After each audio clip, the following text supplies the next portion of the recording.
Let us open the Word of God from Psalm 121.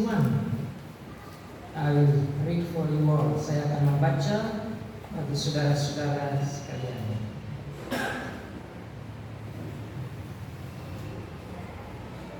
Nyanyian ziarah. Aku melayangkan mataku ke gunung-gunung. Dari manakah akan datang pertolonganku?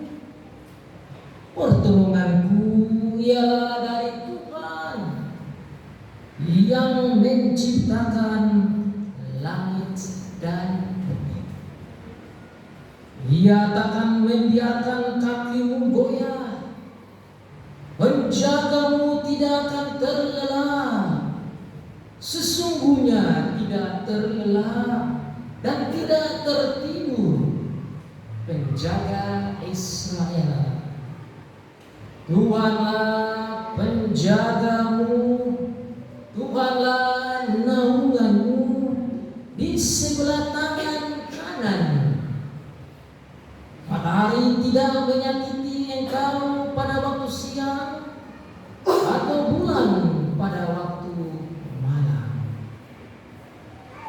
Tuhan akan menjaga engkau terhadap segala kecelakaan. Ia akan menjaga nyawamu. Tuhan akan menjaga keluar masukmu dari sekarang sampai selama-lamanya. Demikianlah jawab pembacaan firman Tuhan. Diberkati bagi setiap anak Tuhan yang membaca, yang mendengar, dan yang melakukan firman Tuhan. Mari kita mendengar juga dari pengakuan gereja kita. Kita punya 6 pengakuan, dan pengakuan yang khusus itu untuk pengajaran terambil dari katekismus. Saya baca dari katekismus, kita baca minggu ke-9 dan minggu ke-10 berhubungan dengan khotbah ini. Let's read from Heidelberg Catechism, verse 9 and 10. Pertanyaan 26. Apakah yang saudara percayai apabila saudara mengucapkan kata-kata ini? Aku percaya kepada Allah Bapa yang Maha Kuasa, Khalik langit dan bumi. Jawab. Bahwa Bapa yang kekal dari Tuhan kita Yesus Kristus telah menciptakan langit dan bumi serta segala isinya tanpa melakukan bahan baku apapun, dan memeliharanya sesuai keputusan musyawaratnya, serta memerintah karena anaknya Kristus menjadi Allah dan Bapa saya. Oleh sebab itu saya percaya kepadanya, sehingga saya tidak bimbang lagi bahwa Ia akan memelihara saya di dalam segala keperluan badan dan jiwa saya, dan segala bencana yang ditimpakannya kepada saya di dunia yang penuh sengsara ini bekerja sama demi kebaikan saya. Karena Ia dapat berbuat hal itu sebagai Allah yang Maha Kuasa, dan berkehendak melakukan itu sebagai Bapa yang setia. Minggu ke-10. Apakah yang saudara maksud dengan pemeliharaan Allah? Jawab. Kodrat Allah yang Maha Kuasa yang hadir di segala tempat. Olehnya Ia memelihara langit dan bumi serta semua makhluk seperti dengan tangannya sendiri, dan memerintahkannya sehingga daun dan rumput, hujan dan kemarau, masa kelimpahan dan kekurangan, makanan dan minuman, sehat dan sakit, kekayaan dan kemiskinan, dan segala sesuatu tidak terjadi atau datang secara kebetulan saja dalam kehidupan kita, melainkan dari tangan Bapa juga. Pertanyaan terakhir, apakah manfaat yang utama bagi kita untuk mengetahui bahwa Allah telah menciptakan segala sesuatu dan masih menjaga dan memeliharanya? Jawab, supaya kita bersabar dalam segala kesusahan dan bersyukur dalam segala kelimpahan, dan dalam segala sesuatu yang akan dapat menimpa kita nanti, kita menaruh kepercayaan penuh kepada Allah dan Bapa kita yang setiawan itu, bahwa satu makhluk pun tidak akan dapat menceraikan kita dari kasih-Nya. Karena segala makhluk ada di dalam tangannya, sehingga mereka tidak dapat bergerak setapak pun melawan kehendaknya. Demikian jauh bacaan dari Yesus Adonai. Saudara jemaat Tuhan yang terkasih, tak kala manusia jatuh dalam dosa, nenek moyang kita jatuh dalam dosa, maka dunia yang harusnya menjadi surga bagi Adam dan Hawa dan turunan-turunannya itu menjadi susah, menjadi misteri. Manusia menjadi menderita, dan dalam penderitaan itu datang berbagai macam masalah. After the fall of man, Adam and Eve into sin, comes the mission, and then problems. And because of that, you need God. You need someone that can help. Karena manusia butuh pertolongan di dalam masalah itu, maka Tuhan datang dan memberikan pertolongan. Dan hari ini kita mau belajar, dan saya melihat bahwa masalah yang tadi saya bicara itu, paling sedikit ada 7 masalah penting yang saya bisa simpulkan pada saat ini, yang saya harap bisa saudara aplikasikan dalam hidup masing-masing. Masalah rohani, spiritual problem comes, that is connection with God, broken. Masalah psikologi, yaitu masalah di dalam internal manusia itu.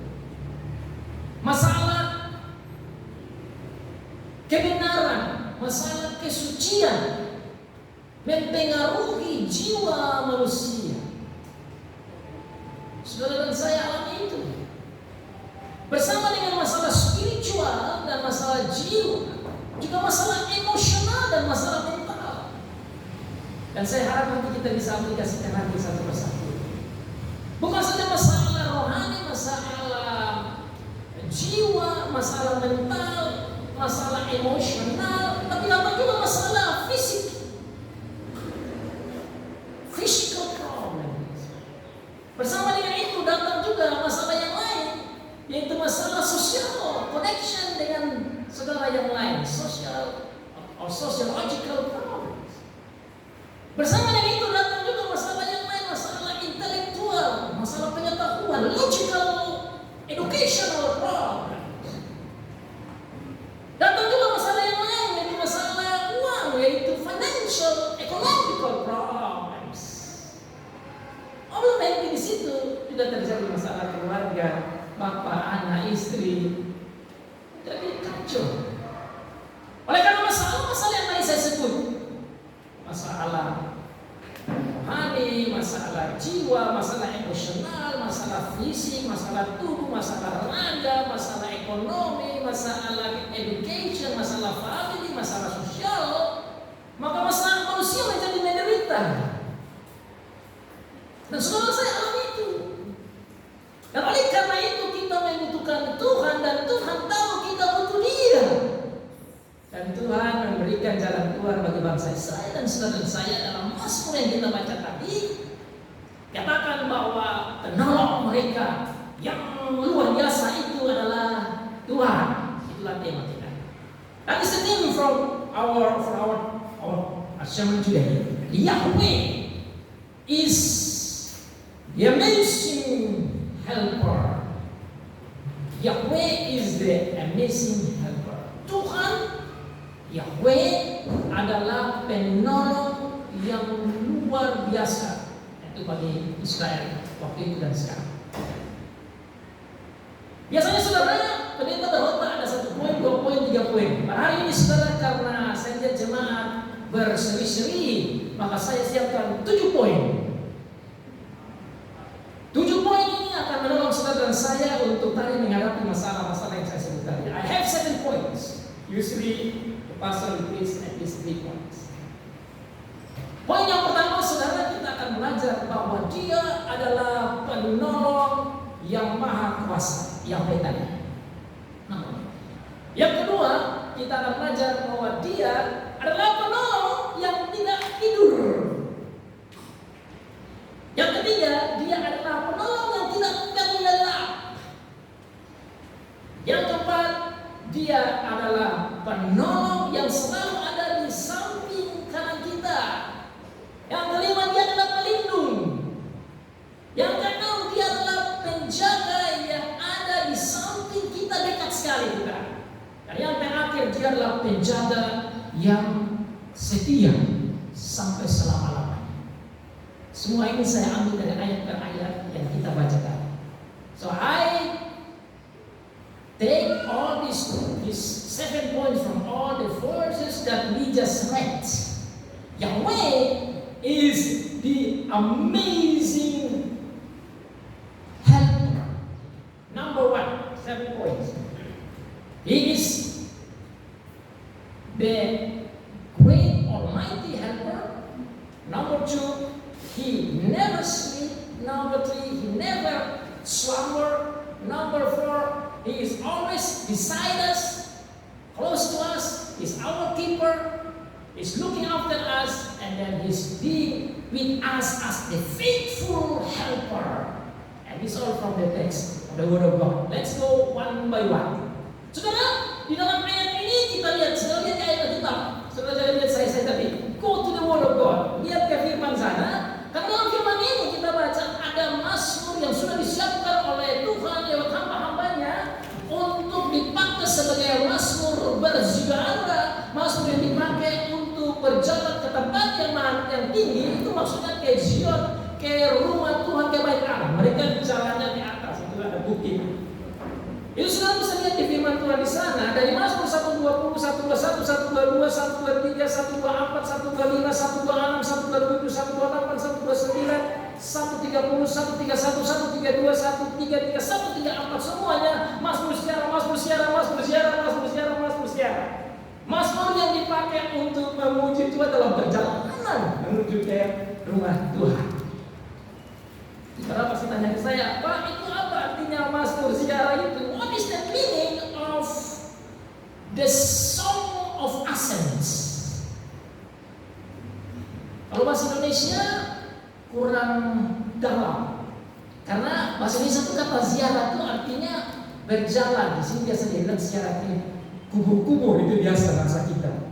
Orang berziarah ke kubur, berziarah ke mungkin ke tempat yang dianggap kudus atau suci begitu. Kalau mereka ke Israel mereka berziarah. Tetapi arti kata ziarah yang sebenarnya dalam bahasa asli itu artinya berjalan ke tempat yang tinggi. So the meaning of the word in original in here ziarah means in English actually the song of ascent. That means song to go up, song to be used in order that they can sing to go up, which is to go to the temple of God. Saudara, saya ini coba bayangkan berpikir apa yang orang Israel ini buat karena mereka menyanyikan mazmur-mazmur ini dari Mazmur 1:20 sampai Mazmur 1:3. Saya kalau kita dulu kita jalan-jalan ke ibarat itu biasa kita nyanyi-nyanyi. Itu dulu. Sekarang kalau motor bagaimana menyanyi-nyanyi? Kalau kita di mobil juga kita cerita yang lain. Apalagi dengan model dunia sekarang, cerita yang lain. Tapi saya pelajari di sini, saya berpikir ini pikiran saya, tafsiran saya saja, bahwa saya pikir ini mazmur dipakai bahwa orang Israel itu mereka berjalan bersama untuk bertemu dengan Tuhan. Sebelum mereka bertemu dengan Tuhan di rumah Tuhan, mereka melakukan mazmur ini. Wow, amazing, isn't it? They go to meet God on the way there up to the hill on the mount of God. They were singing together. Ada satu spirit of togetherness that focus on the Lord. And you can see when they sing this song. That was wonderful. I think it's amazing. It must be so great when they sing this song and then they're walking together and they focus on it. Mereka bersama-sama melakukan lagu mazmur ini dengan berpusat pada Tuhan. Jadi sebelum ke rumah Tuhan mereka sudah bisa nyanyi. Dan kita itu dihafal dan dinyanyikan bersama-sama. Itu kata ziarah yang saya mau jelaskan dulu biar kita paham. That's the meaning of the song of ascent and the content of it, so that you and me can understand and we can evaluate how much time we use for God. How much time we use for God on the way to the house of the Lord, which is still focused on God. Nah, tatkala mereka menyanyikan lagu ini, saudara, mereka melihat dan merenungkan mazmur ini berkata, aku melayangkan mataku ke gunung-gunung. I lift my eyes to the hills. Where does my help comes from? Kalau bahasa Indonesia, sekali lagi, kita ini pakainya gunung-gunung. Kalau bahasa aslinya, dia tidak bilang gunung-gunung. Dia bilang bukit. Tapi begitulah kita orang Indonesia. Kita lihat bukit, kita bilang gunung. Jadi tidak terlalu salah sebenarnya. Tapi bahasa aslinya itu dia bilang bukit. Dalam bahasa Inggris juga, saya kira terjemahannya itu banyak yang cocok. Karena dia bilang, I lift my eyes to the hills. Bukan I lift my eyes to the mountains. That's different. Why it says I lift my eyes to the hills? Because of course there they have a lot of hills. There's some maybe high mountain, but a lot of them are hills. Jadi sekarang kita bisa bayangkan, tatkala mereka menyanyikan mazmur ini menuju ke Bukit Said dan Bukit Sion, di mana Tuhan punya tempat ada di situ, rumah untuk beribadah. Mereka berjalan dan melihat bukit-bukit itu. Jadi mazmur ini luar biasa, sangat practical. It's very practical song for the people of God at that time. Also for us too. Jadi aku melayangkan mataku ke gunung-gunung, atau saya boleh katakan dalam bahasa asli, aku melayangkan mataku ke bukit-bukit dan bertanya, dari manakah datang pertolonganku? Kita tidak tahu apa yang menjadi masalah dari mazmur. We do not know what's the problem that the psalmist face. But there must be some problem for him and of course for the congregation or the Israelite at that time. Jadi ada masalah tentu, dan saudara, saya tadi sudah bilang dalam awal khotbah saya bahwa setelah dosa datang kita tidak bisa keluar dari masalah ini. Dan saya harap dengan khotbah ini saudara bisa tertolong untuk menghadapi masalah yang tadi saya sebut tadi itu. Masalah jiwa, masalah emosional, masalah mental, masalah education, masalah logik, masalah uang, masalah harta, masalah keluarga, masalah hubungan relasi. Ini semua kita hadapi setiap hari. Jadi mazmur ini sangat penting, dan tentu untuk bangsa Israel saat itu juga. You and me, wherever you go, you face the problems every time for relationship, etc. Economical problem we face, and that's why this is very important. Kemudian tatkala dia bertanya, dia bilang, dari manakah datangnya pertolonganku? Dia lihat dari bukit-bukit. Oh, bukan dari bukit-bukit itu. Nah saudara, kenapa dia sebut bukit-bukit? Karena bukit-bukit itu adalah satu simbol pertolongan yang datang dari alam. He was looking from the nature where his help comes from. Amazingly, God gives the answer to His people that, you know what, the helper, the amazing helper, is not this nature. That is God. God is not God just like general God, but it says Lord with all the letters. Jadi saudara yang di sini baik-baik, ini kita ini bukan orang Israel. Jadi kalau bukan orang Israel yang tidak mengerti bahasa asli, agak susah untuk kita paham. Kecuali kita belajar dari kita pendeta ini belajar dan menolong jemaat dengan mengajar artinya. Jadi kalau dia bilang pertolonganku itu dari mana? Ayat 2 dikatakan pertolonganku ialah dari Tuhan. Orang Indonesia tidak mengerti. Karena disebut di situ Tuhan dengan huruf besar. Kalau saudara mau belajar baik, saudara akan bertanya, loh kenapa kok hurufnya besar semua? Kenapa tidak huruf T saja yang besar? Kan begitu. Saudara lihat kitab sana. Why only the letter here is not T as the letter for God, but all T-U-H-A-N capital letters. In English is Lord, L-O-R-D, all capital letters. Kalau saya cari ini ternyata ini adalah nama Tuhan yang sangat sakral. Makanya dalam tema tadi itu saya kasih tema Yahweh. Karena itu adalah nama Allah perjanjian yang spesial bagi bangsa Israel, yang menunjukkan bahwa Allah mereka itu beda dengan Allah-Allah yang lain. Karena Allah-Allah di sini itu juga ada orang-orang menyembah berhala, misalnya Asyera, Baal, macam-macam Allah di sini yang mereka sembah berhala itu. Bagi orang Israel, mereka punya Allah punya nama sendiri. Nama khusus Allah mereka itu yaitu Yahweh, yang membedakan dengan nama ilah-ilah Allah-Allah yang lain. Luar biasa ya. Mereka tahu itu. Jadi tidak kompromi, tidak ikut-ikut sembarangan. Karena nama Allah itu khusus. Ini adalah nama Allah perjanjian yang datang ke mereka dan memberikan perjanjian tentang datangnya Mesias, yang mengatakan bahwa dia datang memberikan keselamatan, dia yang datang menolong mereka, dia yang membawa mereka dari Mesir ke tanah perjanjian, dia yang menyertai mereka. Mereka tahu ini Allah, beda dengan Allah yang lain. Jadi saudara, kalau mereka bernyanyi bersama menuju ke rumah Tuhan, mereka katakan, dari mana kau pertolongan saya dalam hidup saya sehari-hari? Saya mengalami masalah, bermasalah. Saya punya pertolongan dari Allah saya yang khusus, yang spesial, yaitu Allah perjanjian itu. I have my special God, and His name is Yahweh, which is different from the other God. Covenant God. Yang itu tertulis dalam Keluaran pasal 3 ayat 14. Tatkala bangsa Israel minta Musa tanya ke Allah namanya siapa, dan Tuhan bilang ke mereka, namaku Yahweh, yang dalam bahasa asli itu artinya aku adalah aku. I am who I am. I am the faithful one. Saya ngomong, saya janji, saya laksanakan. Itu namanya itu Allah. Tetapi kenapa terjemahan di sini? Kenapa tidak bilang Yahweh? Nah, orang-orang Israel, para ahli-ahli Alkitab itu, mereka tuh takut kalau tulis nama Yahweh di sini. Karena nama Yahweh itu mereka hubungkan dengan ke-10 firman.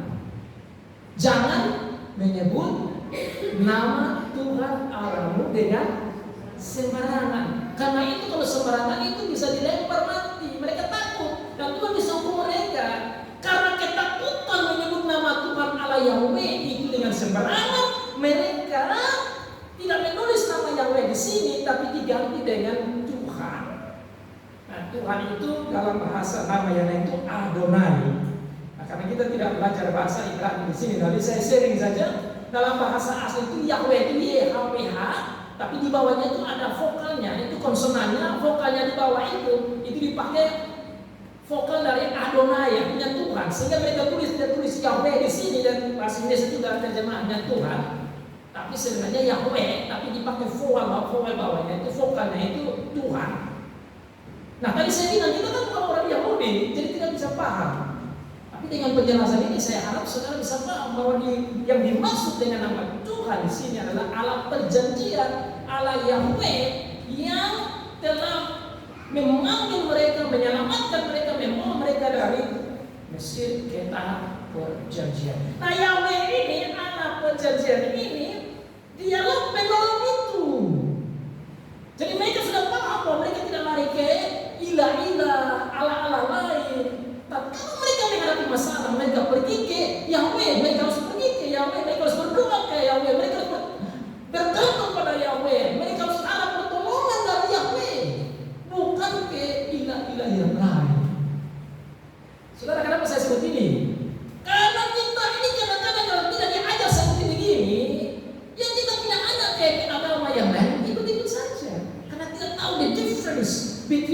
our God another God. Kita tidak melihat perbedaan, maka anak kita juga yang muda-muda ini kebingungan, apalagi zaman sekarang ini bisa bingung sekali. Saudara perlu dengar ini, diskusi dengan anak-anak dan anak-anak muda dengar baik-baik ini. Karena Tuhan memang mau namanya itu beda, dengan actionnya beda, dengan karakternya beda, dengan pengacaranya beda. Sehingga jangan sampai kita pikir semua itu sama. Di sini juga jelas. Makanya sudah dengar dalam ke-10 firman itu dikatakan, dengarlah Israel, Allahmu Yahweh, Tuhanmu, Allahmu, Elohimmu itu Yahweh. Orang-orang Israel mengerti itu. Kita perlu disampaikan seperti begini, bahwa Allah kita itu Yahweh, Allah perjanjian. Nah, dikatakan lagi saudara yang tadi saya kira ini poin pertama, dikatakan di sana bahwa Allah yang adalah Yahweh ini, Allah perjanjian ini, yang menciptakan langit dan bumi. This amazing help is the maker of heaven and earth. Saudara, itu sangat luar biasa. Dia adalah penolong yang maha kuasa. Jadi kalau dia katakan menyanyi dan merenungkan kata-kata ini bahwa Allah kita maha kuasa, berarti saudara sudah bisa bayangkan dia maha kuasa sebagai pencipta langit dan bumi. Berarti langit adalah dalam kuasanya, bumi adalah dalam kuasanya. Itu yang tadi kita baca dalam katekismus SDPR, bahwa Tuhan kita adalah penguasa surga dan bumi, maka kita tidak boleh menyembah hal-hal yang dari bumi. Tapi Allah itu yang esa, hal-hal yang dari bumi itu kan ada orang menyembah binatang, kadang-kadang pergi menyembah di pohon-pohon, kadang-kadang juga menyembah hal-hal seperti keuangan. Seperti itu yang bisa memberikan pertolongan. Tapi dikatakan di sini, penolong kita adalah Allah yang menguasai surga dan bumi. Dan ini bagus karena Tuhan Yesus katakan dalam Matius pasal yang 38. Yang bilang kepadamu telah diberikan kuasa di surga dan di bumi. Ini memang kita dapat sukacita betul. Karena kita punya penolong yang kuasai surga dan bumi. Nah, tadi saya tidak masalah tadi. Kalau saudara dengar Pak Presiden Jokowi punya sambutan, dia bilang apa? Saudara itu ya. Dia bilang tahun ini adalah tahun sulit. Tahun depan tahun gelap. Dia tidak tahu apa yang terjadi di tahun depan. Tapi dengan firman Tuhan ini, kala itu tahun sulit dan tahun gelap itu datang, saudara dapat hiburan bahwa kita punya penolong yang luar biasa yang menguasai surga dan bumi. Nah, penolong yang menguasai surga dan bumi, this helper that Almighty Creator heaven and earth, dia itu tidak pernah tertidur. Itu poin kedua. Sudah lihat di ayat selanjutnya, second point. Dia pernah tertidur. Nah, ini juga saya rasa terhibur karena saya ini, kita di Kupang ini kan beda sama di Barat. Kalau di Kupang itu saya lihat ada beberapa jemaat yang juga masuk rumah sakit ya. Di Indonesia kalau ada masuk rumah sakit kita boleh pergi jaga, ya kan? Bukan perawat saja, kita juga jaga, kita tidur di situ.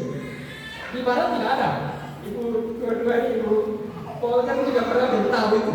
Tidak boleh tidur, hanya perawat saja. Jadi mungkin Ibu Paul saja bisa alami itu. Kalau kita tidak alami, karena kita tidur atau kita jaga orang yang di rumah sakit. Tapi saudara, kalau kita jaga saudara kita di rumah sakit, saudara dan saya tidak bisa jaga sampai pagi-pagi. Jam 2 itu sudah jatuh, sudah tertidur.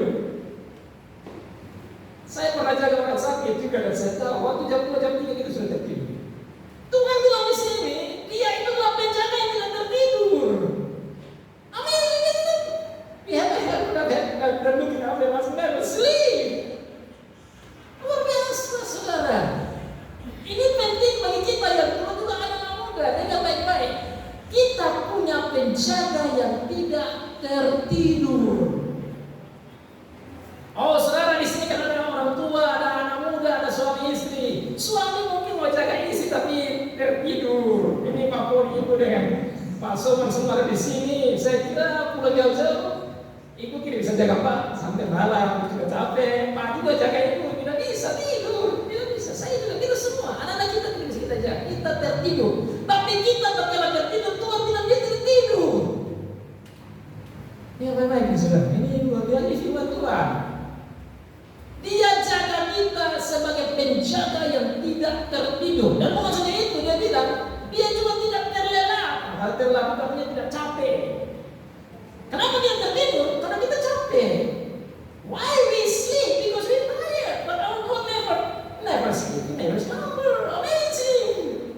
Amazing, amazing, amazing. Oh, ini luar biasa saudara. Jadi kita tuh harus belajar firman Tuhan untuk menolong menguatkan iman kita. Kita harus go back to the Bible ini. Bahwa memang dia itu Allah yang luar biasa, tidak tertidur, tidak terlelap, atau tidak capek. Penjaga yang tidak capek. Bukan saja itu, dia katakan penjaga yang tidak tertidur, tidak capek ini. Yang berikut dia bilang dia itu adalah naungan. Naungan itu saudara seperti kita bernaung dong, berlindung begitu. Jadi Tuhan kasih tahu kepada jemaatnya, dialah pelindung umatnya. Dialah pelindung saudara dan saya. Dia sama protektor. Dia melindungi kita. Allah yang Maha Kuasa ini. Bukan saja itu, dia bilang dia ada di sebelah kanan. Dan ini saya gali sedikit karena ini dalam. He even said to us that he is right on the right hand. Ada di sebelah kanan kita. Saya belajar kenapa ya ekspresi itu ada di sini. Ini sudah nomor 5. Ada di sebelah kanan itu saudara, itu berbicara tentang perlindungan. Karena kalau orang-orang Israel juga orang Romawi, mereka itu kalau perang itu mereka ada shieldnya, itu ada pelindung itu. Jadi mereka pakai itu pelindung, jadi mereka pasang di sini. Orang yang di sini dilindungi, yang di sini dilindungi di situ. Jadi itu perisai itu menolong di samping. Nah, dikatakan di situ Tuhan itu perisai itu. Ini janji Tuhan kepada bangsa Israel dan harusnya juga bagi saudara dan saya yang setiap hari kita hadapi masalah yang tadi saya bilang begitu banyak masalah itu. Bagaimana kita bisa terlepas dan tolong dari masalah ini? Kecuali kita kembali ke sini dan ingat bahwa Tuhan kita itu adalah penjaga yang tidak tertidur, yang tidak terlelap, yang tidak capek, yang adalah pelindung, yang ada di sebelah kanan kita dan berarti dekat sekali dengan kita. He's so close to us. Bagaimana mau melindungi jauh? Bagaimana kalau perhatian harus dekat? Itu berarti lebih hebat dari kita punya istri, kita punya suami, kita punya bapak, kita punya mama, kita punya adik, kita punya teman. Karena mereka tuh melindungi kita lebih jauh. Tapi Tuhan is so close. Nah, sekarang kita ini kadang-kadang tidak melindungi itu. Kita hanya melindungi kalau sakit, melindungi itu menolong kita itu dokter, ya kan? Perawat. Itu kita punya otak itu. Orang tua di mana tolong saya. Tapi kalau firman Tuhan seperti ini kita baca, harusnya kalau kita hadapi masalah apapun, gelap segelap apapun di negara ini atau di dunia ini, susah sesusah apapun di dunia ini, yang kita hadapi, kita akan go back to the Bible dan ingat, my helper is an amazing helper, penolongku luar biasa, yang tidak tertidur, yang tidak terlelap, pelindungku ada di sebelah kananku, dekat denganku, maka aku bisa berbicara dengan dia, berrelasi dengan dia, mencari pertolongan. Dia menjaga terhadap segala kecelakaan yang datang. Dikatakan di sini ada ekspresi itu bahwa matahari tidak menyakiti engkau pada waktu siang, bulan pada waktu malam. Apa maksudnya? Itu berarti semua hasil karya Tuhan yang di atas sana dan semua yang ada di bawah, nature alam ini ada dalam hasil karyanya dan semua itu tidak akan membuat bahaya kita kecuali dia tidak izinkan. Itu yang katekismus bilang tadi. That's what the Hadith Catechism talks about. That nothing happened by chance. Unless he accepts, he allows it. Kecuali dia izinkan itu terjadi. Saudara, ini saya ngomongkan dengan Tuhan Yesus. Tuhan begitu baik. Kirim anaknya datang selamatkan saudara dan saya. Berarti saudara dan saya itu spesial. Itu berarti dia ngomong di sini, saudara. Kita itu spesial. Dan dia mau menjaga, dan dia mau jaga. Memang kadang-kadang terjadi sulit itu, kadang-kadang terjadi sulit. Tapi Tuhan izinkan yang sulit itu terjadi untuk yang baik kita dia bisa balik yang sulit itu jadi baik. Itu yang katekismus tadi ngomong. Roma pasal 8 juga bicara begitu, ayat 8, bahwa dia bisa membuat yang sulit menjadi baik, yang baik. Itu Tuhan izinkan supaya dia Ayub misalnya dalam kesulitan. Jadi saudara-saudara, kalau saudara dengar khotbah ini, saudara Bagaimana Bapak bilang Tuhan jaga, tapi kalau saya dapat susah, iya dia kadang-kadang izinkan susah itu. Tapi dia izinkan susah pertama untuk menguji kita, take the Bible, untuk iman kita dikuatkan. Dan saya selalu melihat itu. Kesulitan membawa berkat. Bisa membawa berkat yang dobel-dobel. Jadi jangan takut hadapi kesulitan. Nah, kalau Tuhan izinkan kesulitan, memang sulit. Tetapi sulit itu Tuhan bisa rubah jadi baik. Nah, kalau saudara saya bisa ikuti ini yang baik, saudara saya berani menghadapi kesulitan. Dan ini saya ingat Rasul Paulus, saudara tahu, tatkala dia ada di penjara, ditulis surat kepada jemaatnya Efesus dan di Filipi, khususnya Filipi 4 ayat 4. Ini orang lagi di penjara, saudara. Tapi dalam surat itu, dalam Filipi 4 ayat 4, dia bilang kepada mereka, bersukacitalah. Nah, sekali lagi dia katakan, bersukacitalah. Bagaimana orang lagi di penjara bisa dipukul, dihina, tapi dia katakan kepada jemaatnya bersukacita. Kenapa? Karena dia mengerti di balik susahnya itu ada sukacita yang dalam. Karena dia mengerti Tuhan itu jaga dia, melindungi dia, menolong dia. Itu yang membuat dia berani dan bisa menghadapi kesulitan. Cari amazing. That we can face the trouble and problems and difficulties. That after that God can change it into blessing. That's what the catechism is talking about. Itu yang diajarkan di catechism. Saudara, kalau kita bisa ajak anak-anak kita untuk siap menghadapi tantangan, siap menghadapi kesulitan yang terjadi, maka imannya itu akan menjadi kuat. Dia tidak seperti orang baby yang sudah berkumis tapi model baby karena sudah dewasa tetapi imannya tidak siap untuk menghadapi masalah. Tapi kalau saudara belajar ini baik-baik, anak-anak kita belajar baik-baik, anak-anak kita siap menghadapi masalah apapun yang terjadi yang diciptakan oleh iblis kah, atau manusia lain kah, atau siapa saja yang crooked and evil people, whatever they want to do to us, God will protect. God will give the solution. God knows whatever problems we have, but we have to hold on Him. Kita harus berpegang pada Dia. Kita harus percaya pada Dia. Kita harus kuat di dalam Dia. Maka pengajaran seperti ini penting. Poin yang terakhir, saudara, nomor 7. Dia katakan di sini bahwa Dia yang adalah penolong yang ajaib, tidak pernah tidur, tidak terlelap, ada menjadi pelindung, ada di sebelah kanan, jaga dari segala kecelakaan. Dia bilang, I am with you forever.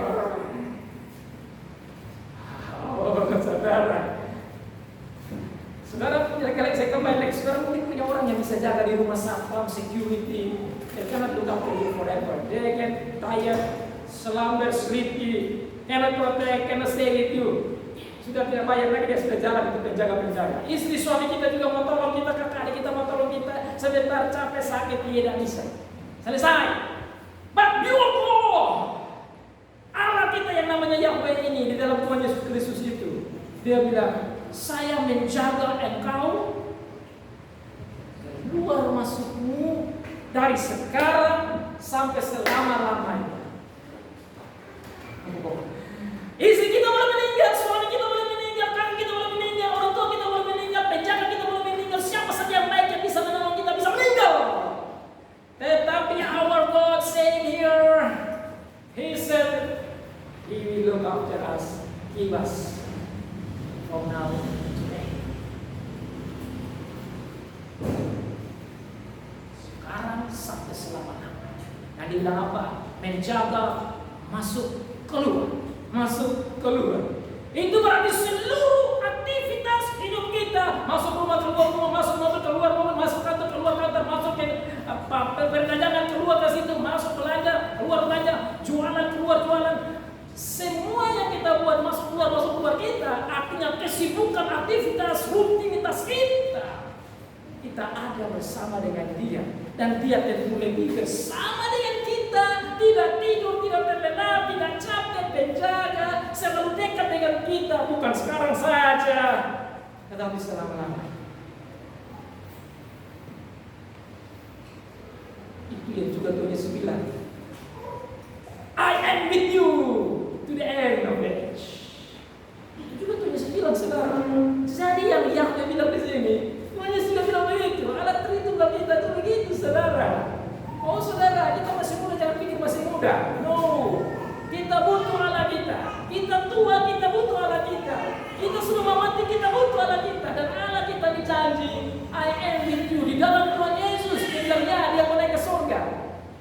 38 tadi, dia mau naik ke surga. Tapi dia bilang ke murid-muridnya, juga kepada saudara saya, dia sertai kita sampai akhir zaman. Artinya selama-lamanya. He promised us that He is going to be with us forever, as Jesus says in Matthew 28, last verse. Saya akan tutup ini juga, saudara, dengan Wahyu pasal 21. I like to close this with Revelation chapter 21. And you can read there in verse 3.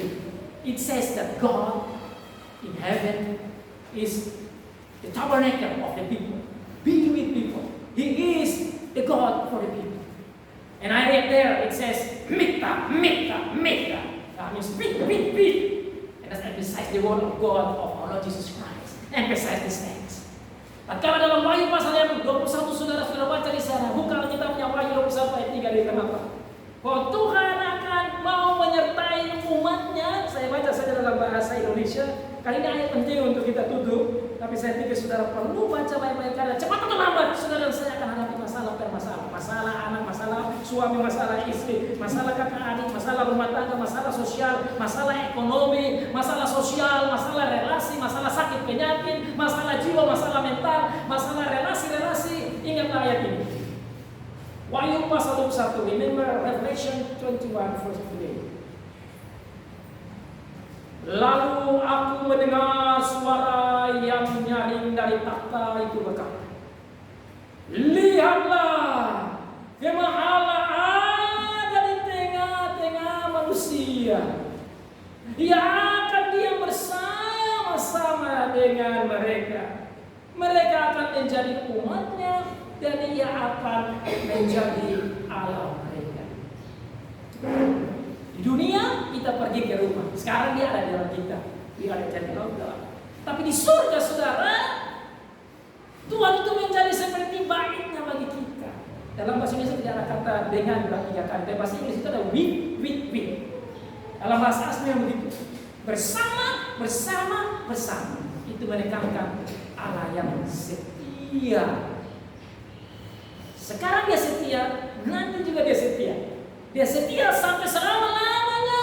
Sebagaimana Tuhan Yesus sudah mau setia selama-lamanya. Dan bukan saja Bapa setia sampai selama-lamanya. Bukan Tuhan Yesus setia sampai selama-lamanya. Roh Kudus juga setia selama-lamanya yang ada dalam kita. So then you see the Father is so faithful to be with you and me. Then our Lord Jesus Christ is so faithful want to be with us. And the Holy Spirit is also dwell in our ever too. Amazing itu deh, luar biasa kan? Saudara, kita punya penolong yang ajaib dan luar biasa. Ajaib dan luar biasa. Dia adalah penolong yang maha kuasa. Dia penolong yang tidak tidur. Ingat baik-baik, Dia penolong yang tidak terlelap. Dia adalah pelindung. Dia ada di sebelah kanan. Dia menjaga kita sampai selama-lamanya. Bahkan kecelakaan apapun tidak akan menyusahkan kita. Tuhan memberkati saudara dan saya dan bersyukurlah kepada Bapa, Putra dan Roh Kudus, Allah Tritunggal kita. You always be with us as the amazing helper who is never slumber, never sleep, protect us, be with us from all the dangers. Even He is the amazing Creator and always be with us as the Savior of us, Jesus Christ, who always want to be with us. Holy Spirit and also the Father. Selamat pulang. Semoga saudara diberkati dengan firman Tuhan itu. Bukan saudara saya saja, saya juga. Saya khotbah dan saya memegang itu. Dan saya siap menghadapi tahun yang Presiden katakan ini tahun sulit. Tahun 4 tahun gelap. Mau tahun gelap, mau tahun sulit. We face it. Kita maju. Karena kita punya Tuhan penolongnya super duper luar biasa. Amin.